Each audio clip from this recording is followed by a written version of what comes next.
Jojo gave me a present, and then I gave Paul a present, and it was his cold. Yeah. Yeah. Okay, well, from here on out, we will be doing sacraments that we have ordination most of us hadn't participated in, but from here on out, we all have some personal encounter with it. And I like to think in some ways confirmation, the one we're doing today, is the closest thing to fun. It's a nice moment in life, and it's not it's hopeful about the future, and you're planning ahead. So we'll see if you agree as we go on. When we were talking about planning this out, it occurred to me that one way to look at so many of the sacraments, this one including, is that they mark stages of life. Baptism coincides with birth for most of us. Obviously, extreme unction coincides with death, and most of us either get married or ordained, and so we kind of move through life. And so it seems appropriate to do confirmation now that we've done baptism. But it was a hard one to get a handle on. I spent so much of the summer trying to find movie scenes that dealt with it, and I never could find a movie that dealt with confirmation at all. But what I did realize is that there is something that's a kind of cliche of life for most of us, that is coming of age. Coming of age is a big part of America. It's a big part of all cultures. And I think in some ways, confirmation can be seen as a kind of coming of age ceremony. So that's the context I want to set it in. And there's one, kind of classic movie about coming of age that I bet a lot of you have seen. I sent out the trailer for it, so maybe everybody's watched it already. But Maria, if you can make it work, let's just watch the advertisement for the movie Stand By Me. How many of you have seen the movie? You remember seeing it? Well, not as many as I would have guessed. It's certainly a movie worth seeing.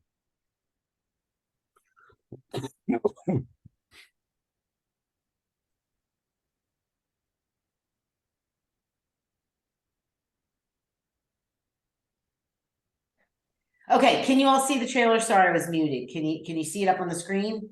Yep. Okay, beautiful.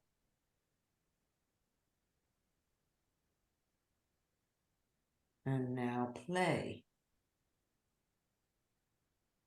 In all our lives, there's a fall from innocence. A time after which we are never the same.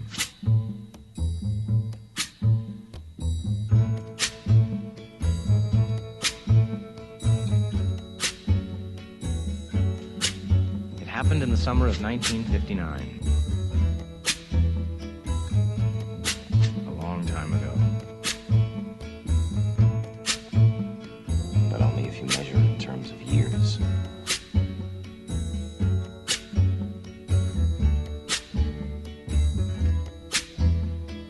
You guys want to go see a dead body? I bet you anything that if we find him, we'll get our pictures in the paper. Yeah, we can even be on TV. Sure, we'll be heroes. Yeah.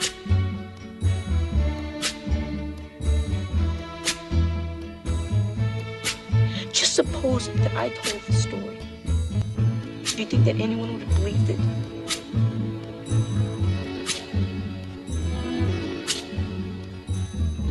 This is really a good time. The most a blast.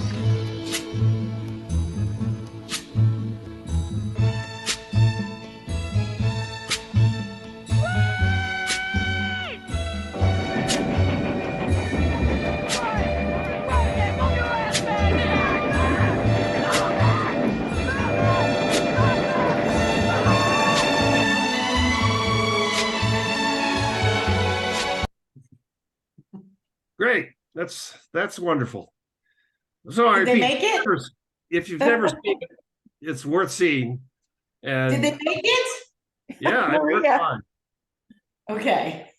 And it's a movie about four young men, little boys who are at, I guess we would call confirmation age, probably, and are late, either tweeners or early teens, and they're growing up very rapidly. And this movie's about an experience they go through that really changes their lives, and they become different from what they'd been before. They're not quite children anymore.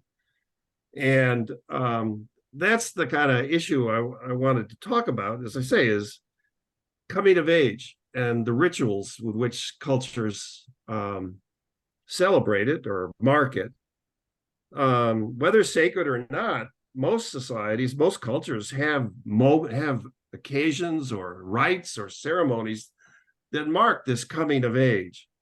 But there are a lot of differences in how they are celebrated and what the practical consequences are. Even the specific age at which the transition takes place varies between societies, and it varies within society for various things. So ask yourself, for example, what is the age of consent? Right? What age can somebody consent to sexual activity? To use the vulgar phrase, when does a young woman stop being jailbait? How old do you have to be to vote? And I remember I'm of the age where it changed. I didn't get to vote till I was 21. Just a few years later, it became 18. I felt I've been cheated out of one election. Not that it would have made any difference. How old do you have to be to get a driver's license? Big question. Varies from state to state, varies whether you're rural or urban. Usually farm kids can get a driver's license earlier. How old do you have to be to buy alcohol? And what circumventions do people under that age resort to get alcohol anyway? What age can you enlist in the Army? How old do you have to be volunteer to go get yourself killed? Which is interesting that the age for volunteering is different than the age for the draft. Not that we have a draft at the moment, but you have to register at 18. I think men still have to register. I don't know whether they do or not. Maybe I'm wrong. I still have my draft card, but of course I'm not worried much about being called up for. Anyway, if you can start showing pictures now, Maria. I'd like Okay. I just picked up pictures of some examples of this kind of coming of age ritual. So the first one, let's do the bar mitzvah. Okay. I'm trying to get that background, but I guess it doesn't matter. Let's do the bar mitzvah. That one. Yeah. I don't know how many of you have ever been to a bar mitzvah. I bet if you haven't been to one, you've at least known somebody who had one. They now have a bat mitzvah too for girls, although that's not always the case in traditional congregations. But it's the moment in the life of a young Jewish man when he's old enough to read scripture. And it's a big moment. You prepare for it, you study for it, and they have to read it in the Hebrew. You don't get to read it in translation. You got to read it in the original language. And for a lot of 13-year-olds, that means a lot of preparation in advance of stepping up to that podium. And it's usually a big family celebration. And when I was that age, I had two friends who were Jewish, and I went to both their bar mitzvahs, and they were, real family events. Just wonderful. The next one is the Guan Li. Which one's that? Is that the Indian woman? The Asian one. Nope. That one? Yeah, this one. Not as big, yeah. But you can see it. This is the Guan Li and the Zhou Li are the Confucian coming of age ceremonies, obviously practiced in China. And I don't know anything about it except that it exists, and it's an important ceremonial, and obviously you get special attire for it, and I have no doubt have to prepare for it in various ways. And it comes at about the same age again, about 13. The next one is of the Navajo girl. There. Do any of you know what a canalda is? Mm-mm. The canalda is the Navajo ceremony where a young girl celebrates her first menstruation. So it's very much keyed to physiology. And it's there's a TV series about a cop in Navajo lands where this last season they built a lot of the storyline around this ceremony. But it's a ceremony for young women of the right age who, upon starting to menstruate, have a whole series of ceremonies. For about a month, they're supposed to go for a long run every day to fatigue themselves and learn endurance.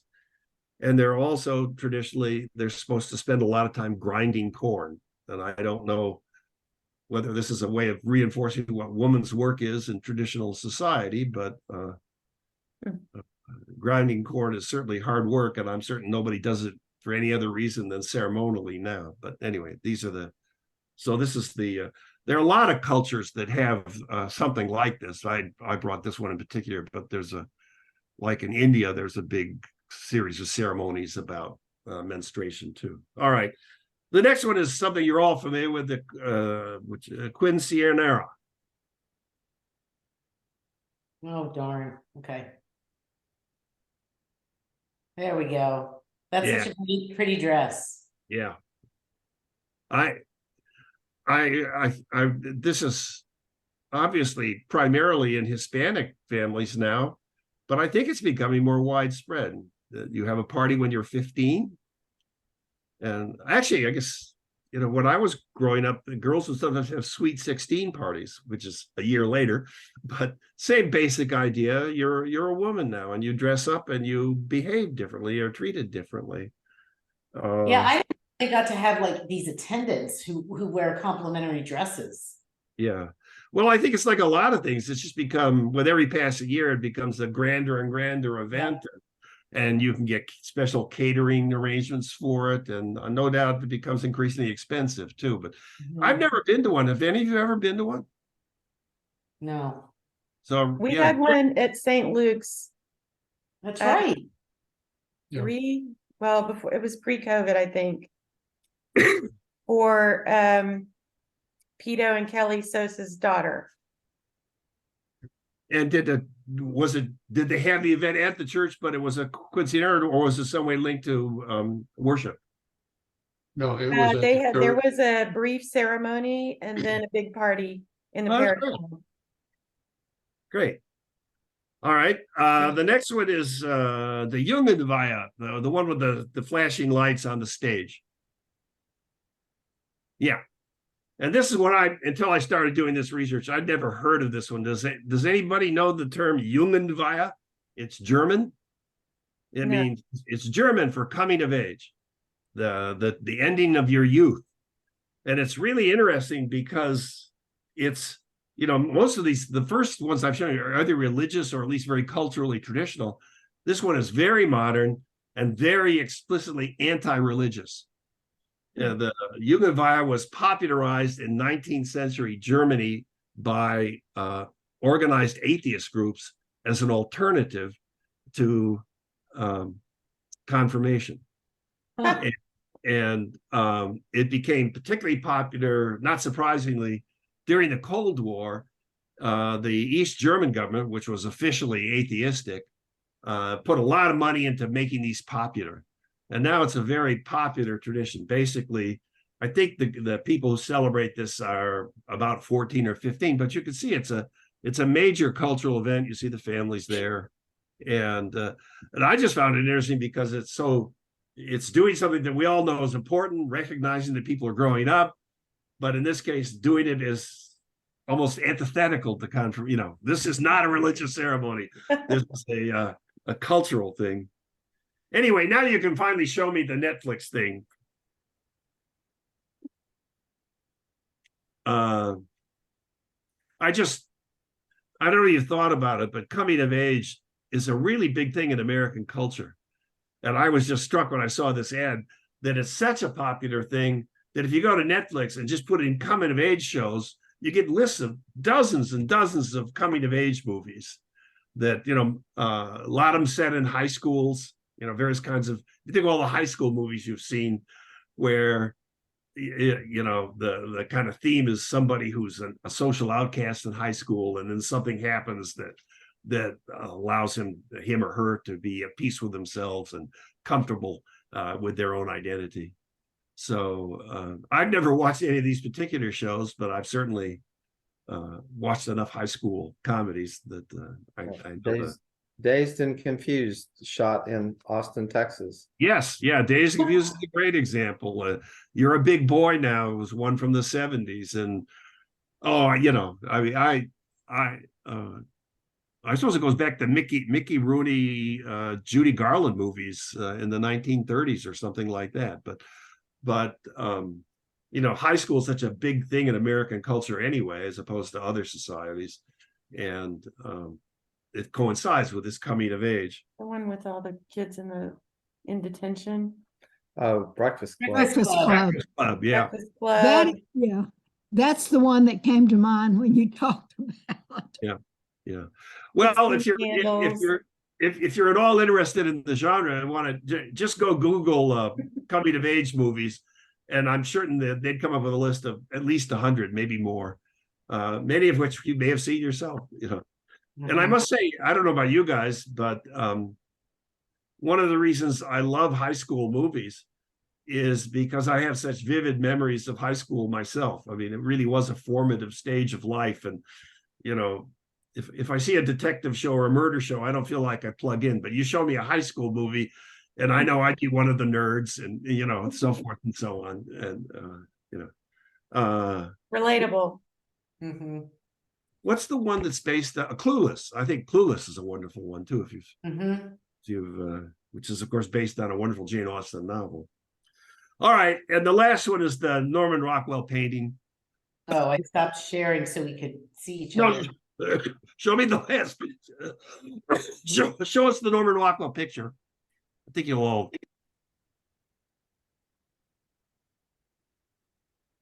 I realize this has absolutely nothing to do with confirmation, but I just love it. I love Norman Rockwell anyway. And this is what I mean by, you know, coming of age can come as a shock. and this little boy finding out that his daddy has been dressing up as Santa Claus. You know, this is a picture that doesn't require any caption to explain what's going on. And, you know, it's that moment that we're trying to talk about, is this moment where something happens, and after which, to go back to the movie thing, you have a fall from innocence, the time after which we are never quite the same.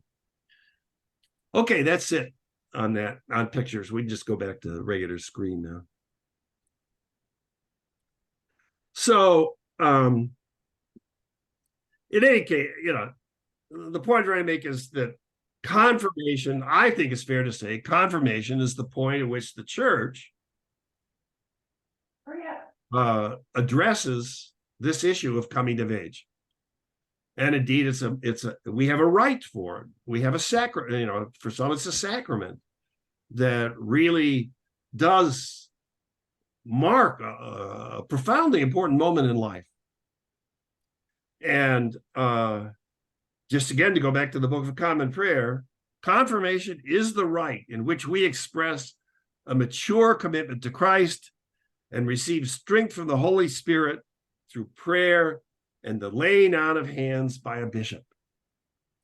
So it's a really big moment in the life of the church.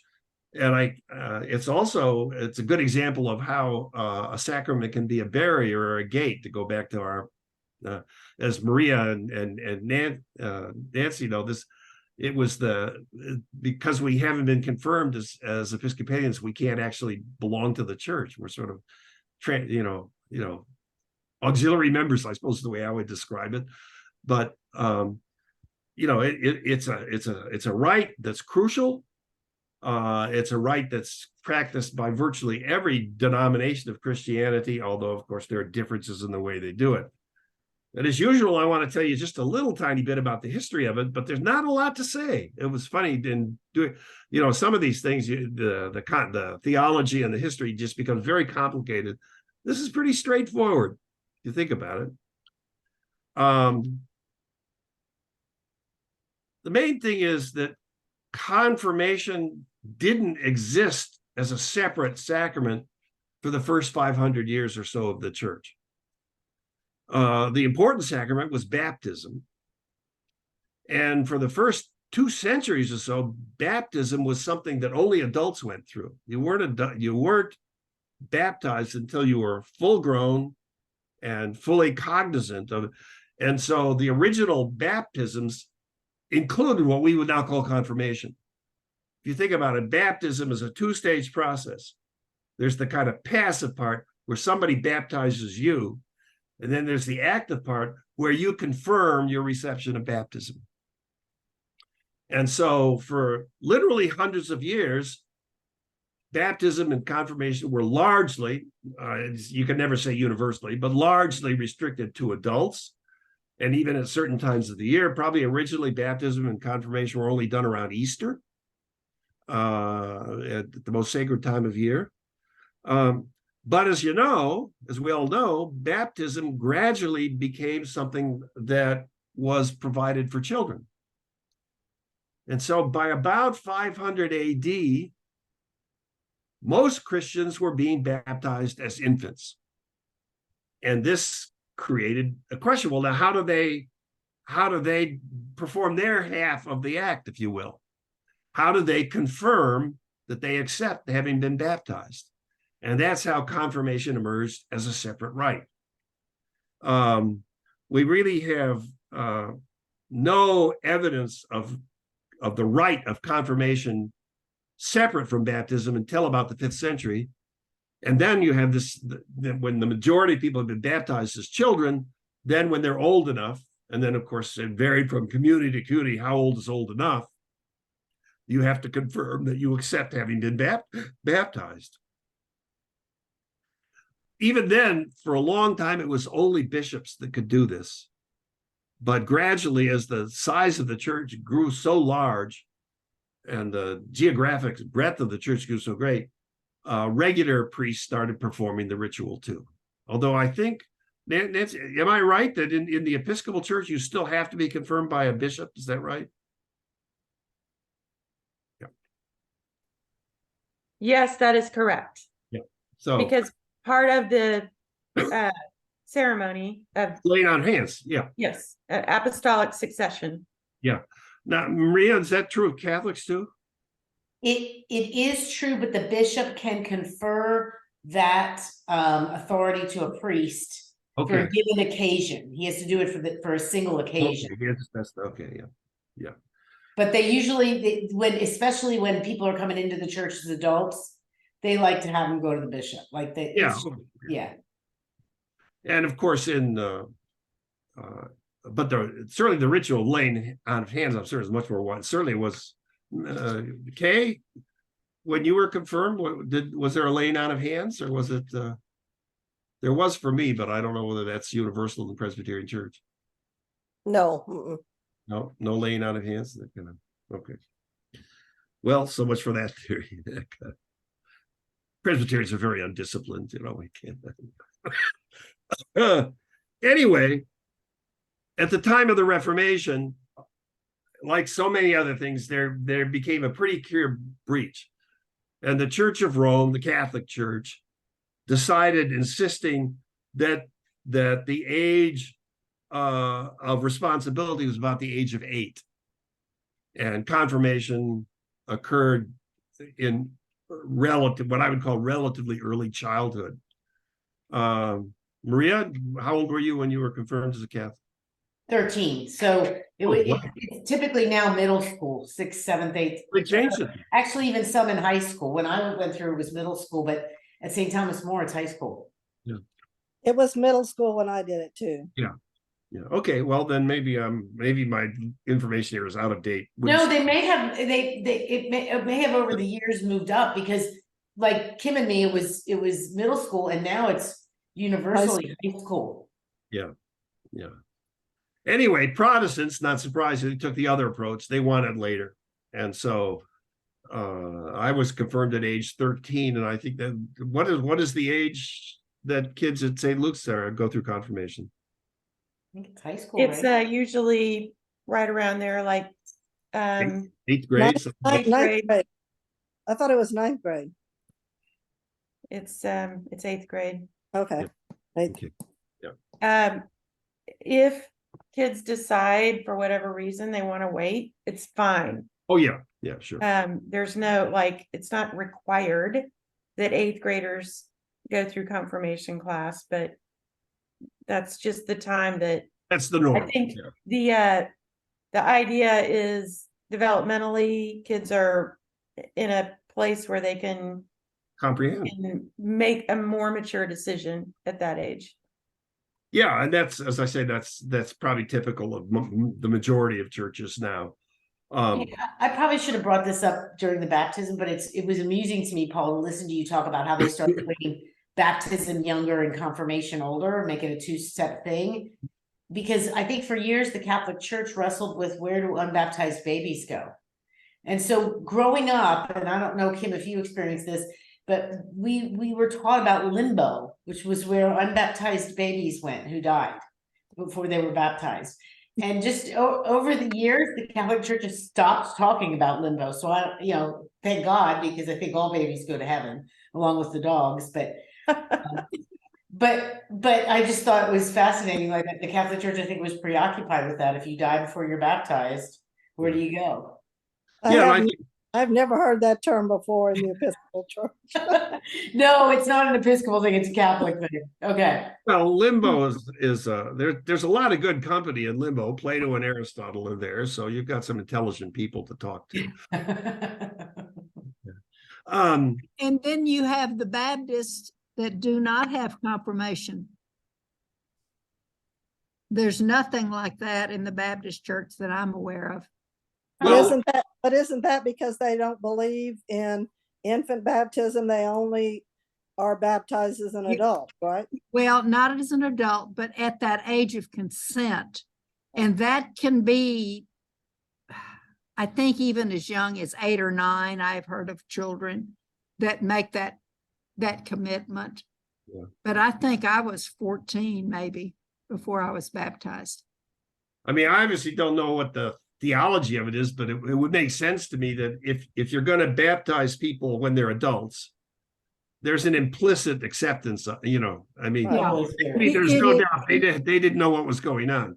But if you're old enough to consent to it and willingly participate in it, you see there's an implication there of shared responsibility. Yeah.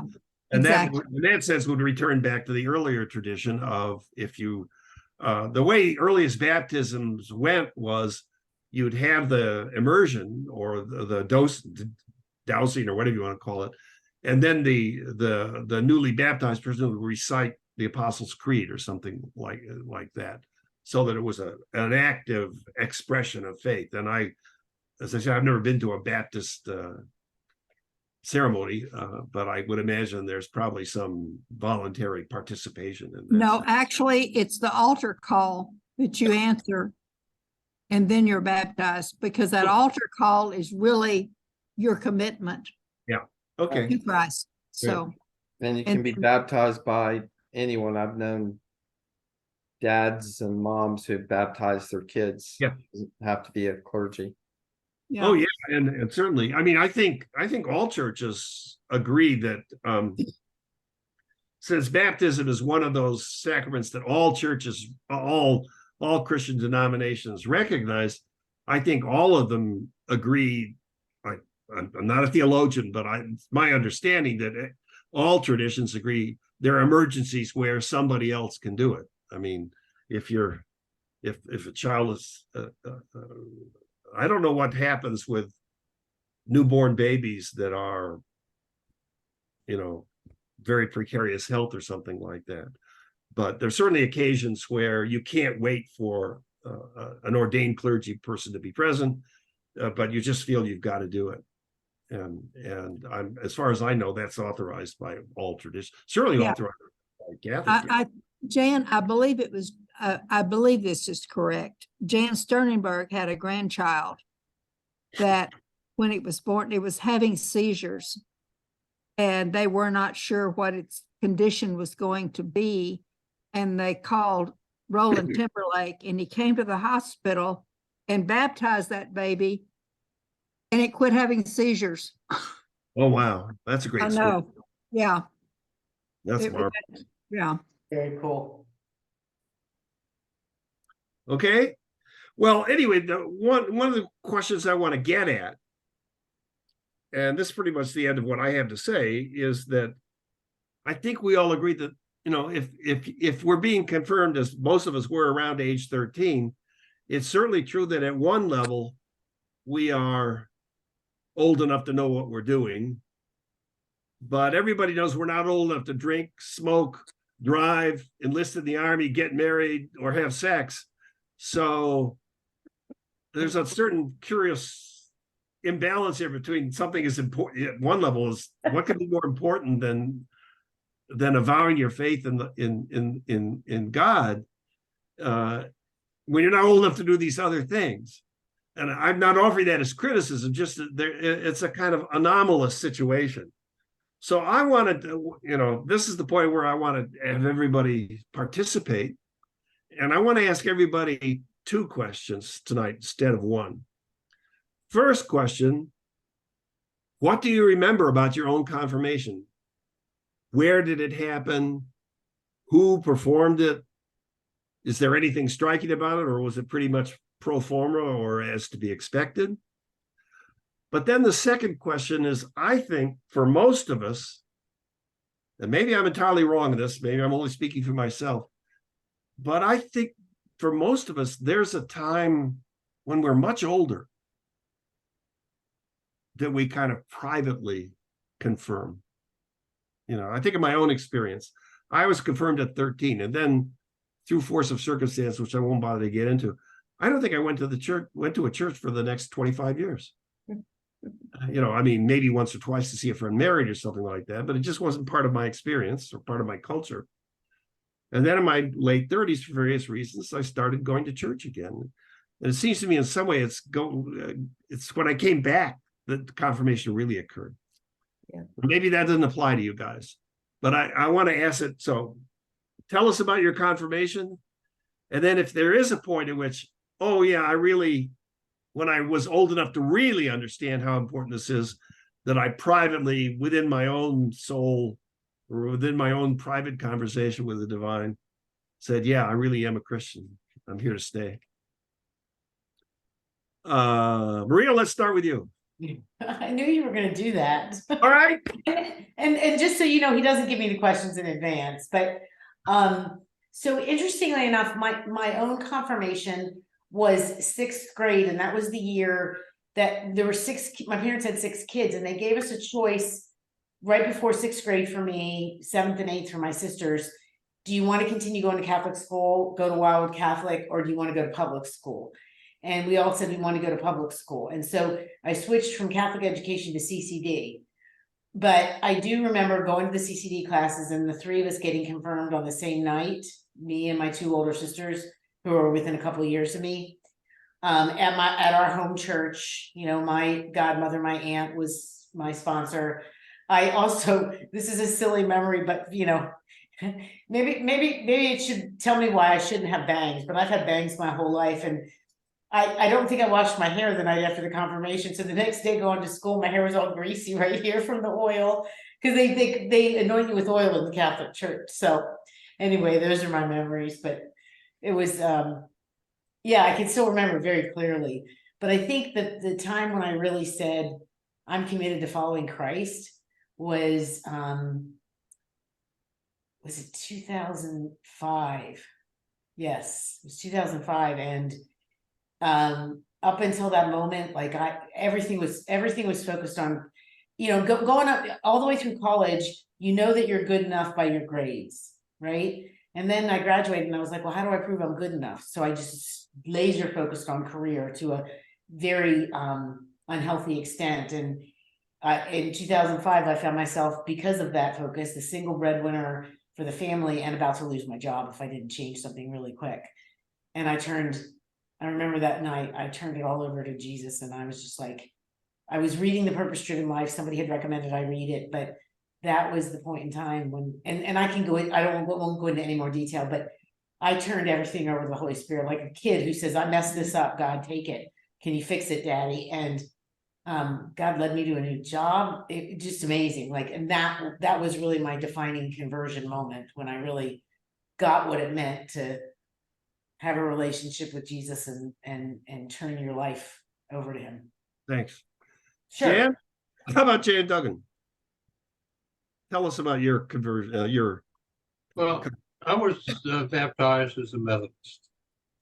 And for anybody that knows my wife, I became an Episcopal. It was not subject for debate.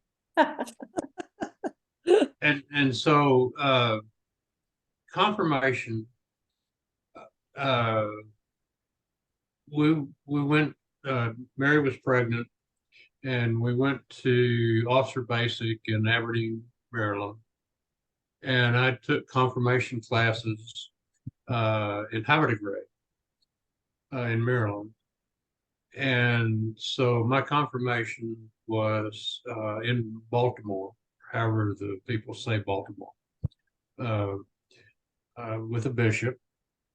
And this was, you know, I was a first lieutenant in the Army at that time. So I'm in my early 20s. Wow. I'm just curious, Jan, were you not confirmed as, had you been earlier confirmed as a Methodist? No, not to my knowledge. Oh, you know. I don't think they sneak up on you and do it when you're not. No, I don't think so. But anyway, no, I don't. And that was a big deal. Yeah. It was quite a ceremony. I mean, there were a lot of people there at the cathedral in Baltimore, and people being confirmed. And like I say, I know that I went through a bunch of classes at Havre de Grace. How about Chris Rhodes? Can you share with us a little? Yeah, I was confirmed in middle school. I think I was in 6th grade. I was confirmed Roman Catholic. I was raised Roman Catholic and had gone to Catholic schools up until the end of 5th grade. So it was like through CCD. And what I remember about the ceremony, I was, that started, actually it was confirmation was a big pivot point for me because that started my rebellion. Yeah. It was bad because they presented it like, this is the time when you decide whether or not you want to be a Catholic. And, you know, your parents made that decision for you. And I got so excited, you know, because I thought, wow, you know, I can study, I can make my own decision. Really, I was so just sitting in that CCD classroom. And then the teacher said, and if there are any of you in this room that don't want to be Catholics, let me know and I'll tell the priest and then we'll break the news to your parents. And I was like, extortion, no, you know, so that was the pivot. I mean, like that was it. So I was just, the ceremony, you know, the bishop and everything, there was a helicopter that came like right in the middle of it. It was really loud. And I leaned over to my also rebellious sister and said, that's the Holy Spirit. And yeah, so it was bad. So later I did have a much more powerful conversion experience in my mid-20s. I had a dream that had been haunting me for years and no one could interpret it, and somebody did, and it ended up leading me to Christ. So yeah, and I had to repent for all that rebellion. So yeah, that's my confirmation story. And later helped teach confirmation class at St. Luke's. So it really turned around. The ultimate punishment. Yeah. No, it was like, I was going to make sure that nobody said anything like that because I knew what it would lead to if they did. I love it. Carol, can you share with us a little? Well, I was 28, so I knew exactly what I was doing. And I was confirmed, my husband and I, and some very good friends of ours. The 4 of us were all confirmed, and 3 of us had been Baptist, and Judy was Roman Catholic. And what I remember more than anything was the bishop talked to her, and he didn't say a word to the other one. with us because she was not confirmed. She was accepted because she had already been confirmed as a Roman Catholic. So, and it was a large group of several different confirmation classes from different churches in the Dallas area. So, but so I knew exactly what I was doing. So, and I'm glad I did it. Good. Let's see, Kim, Wiegers. Okay. Well, I was confirmed when I was 13. I remember it, the confirmation teacher being very strict and making us memorize a whole lot of stuff.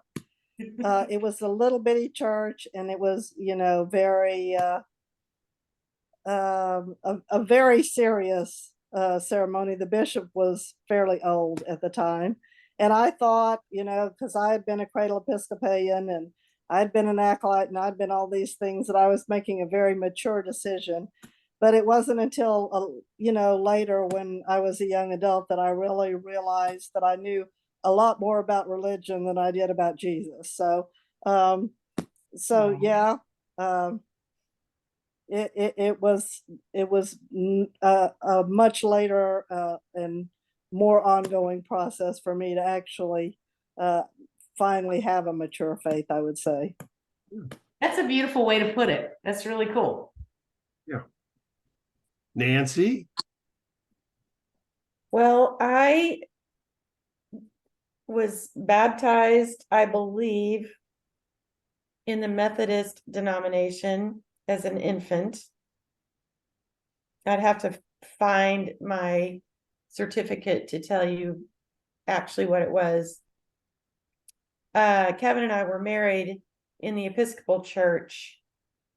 And then I think it was the following year that I went through confirmation classes, and I believe I was received as an adult into the Episcopal Church because I'd been baptized.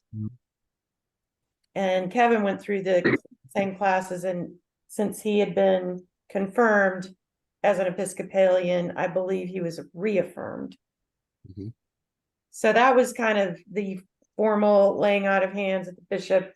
It seems to me like it happened crazily at an Easter service, because I just remember there was a whole lot going on. A lot of Kevin's family were present, and it was a big deal.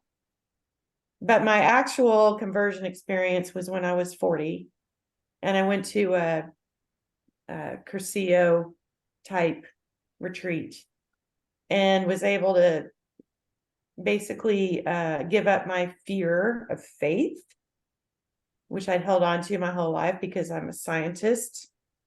And, I had a hard time putting that God and science thing together.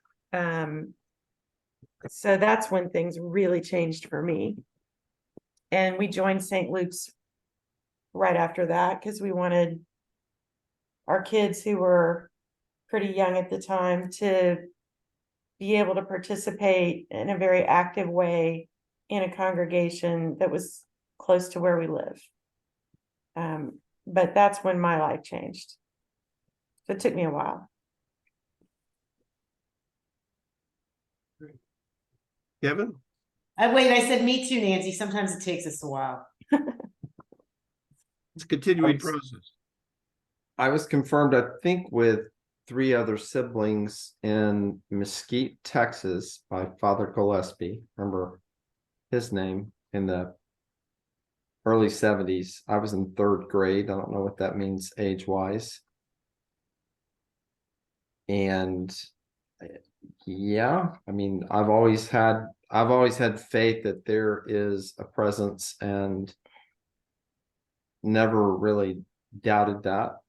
So I'm not sure if there was another conversion moment. I went through, like Nancy, a walk to Emmaus and had a very profound religious experience there after surviving leukemia. So that was definitely another deeper dive than confirmation. Wow. Thank you. It's beautiful. Well, now I know Kim can't participate, but how about the Mahafis? Can they participate? I don't know. Okay, can you hear us? Yeah, Yes, you great. can. Okay, now maybe you can even see us. Yay, hi. Great, thank you. There. Yeah, so in my case, the closest thing to confirmation was grew up in the Methodist church, and I assume they had a confirmation ceremony. You know, it didn't make a big impression on anybody. All I remember was that was in 6th grade. This is when that all happened. And the highlight of that was that, you know, whoever had the most number of Sundays attended was given they'd be given a Bible. And so there were 2 of us that were tied for that. And so they asked us, okay, well, which Bible do you want? And the other girl who tied with me wanted the RSV, and I said, well, I've been reading the King James all my life, so I want the King James. And that was it. And we, you know, fast forward, I don't know how many years, and we wound up going to the Lutheran church for 28 years. So it was you know, we're certified Lutheran-Palians. Mm-hmm. And but I mean, we went through some, you know, service thing where, okay, yeah, you're now part of the Lutheran church. And then fast forward to, you know, 16, 17 years ago when we showed up at St. Luke's, they had another ceremony. Okay, so the bishop and everybody comes over and holds your shoulder, and okay, that's great. So administratively, you know, we got shuffled around from, you know, one church to the next church to the next church.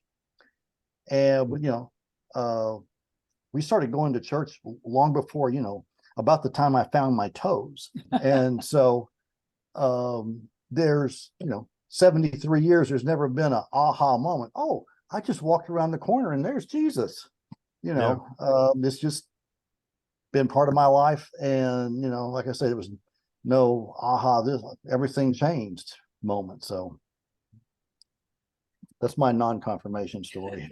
No, thank you. My story kind of parallels Mike, but I will say 2 highlights were when our kids got confirmed. And when my son was confirmed, he was one of 6 kids in a confirmation class at the Lutheran Church in downtown Austin. When my daughter was confirmed 3 years later, there were 18 kids in her confirmation class. And it was really sweet because many of the kids in her class had older brothers or sisters, and they asked an older brother or sister to be their confirmation sponsor and introduce them.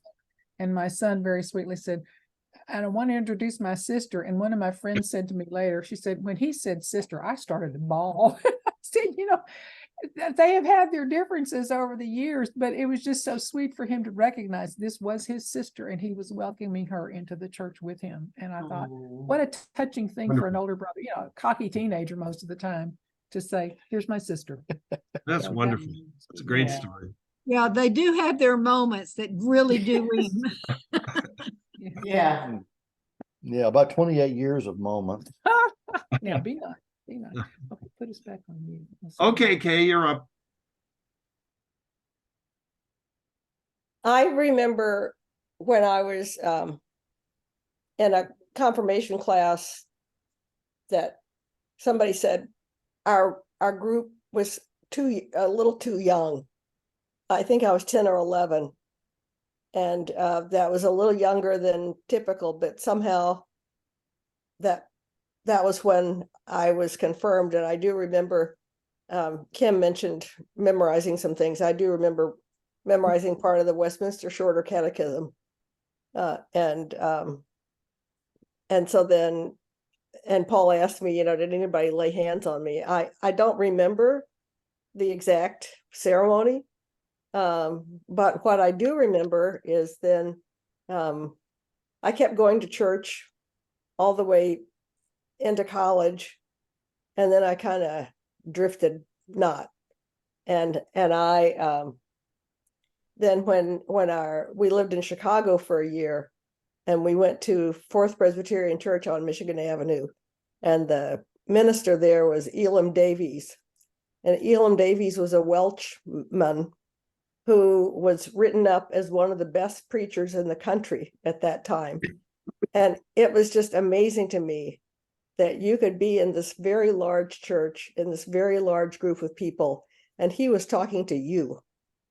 It was just, I never heard anybody else like that. I mean, he was just, and one time our son was going to a preschool at Fourth Pres, and we were at Halloween, we were trooping through the office, and all these people that were trooping through, they were paying kind of a real kind of special attention to this short little guy who seemed very unprepossessing. And I don't know how long it took me to realize that's Elam Davies, because to see him up close, one-to-one, he just seemed like an ordinary person, but to hear him, he was just amazing. And then that same year, one of the assistants, associates,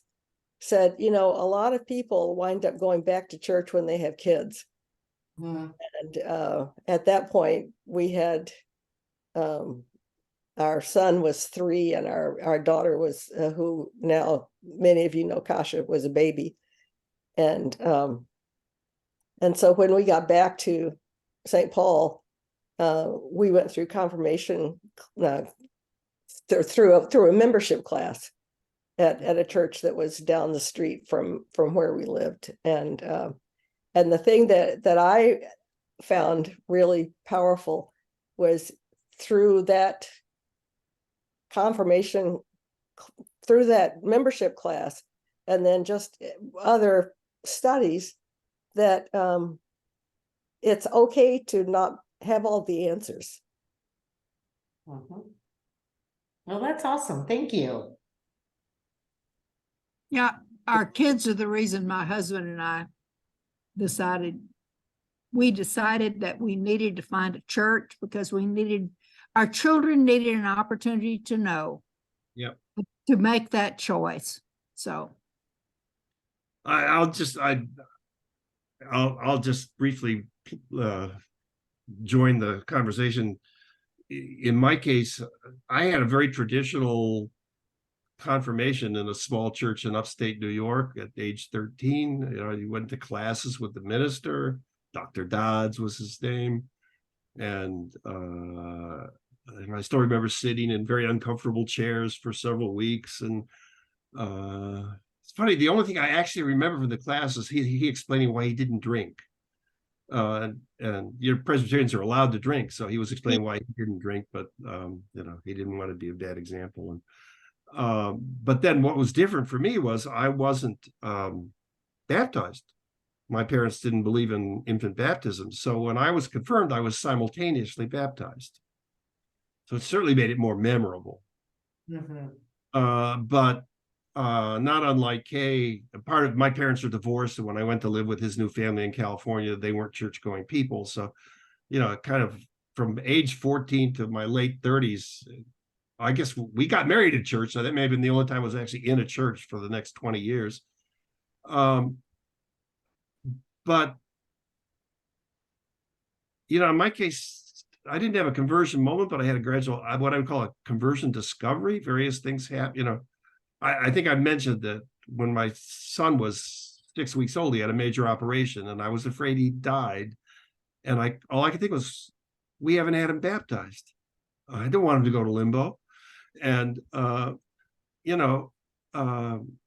that was the first moment where I thought, there's something in me that I can't escape from.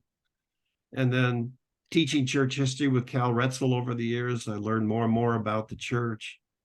But actually, the thing that pushed me over the edge is something quite silly. But there's a wonderful book called The Gospel According to Peanuts.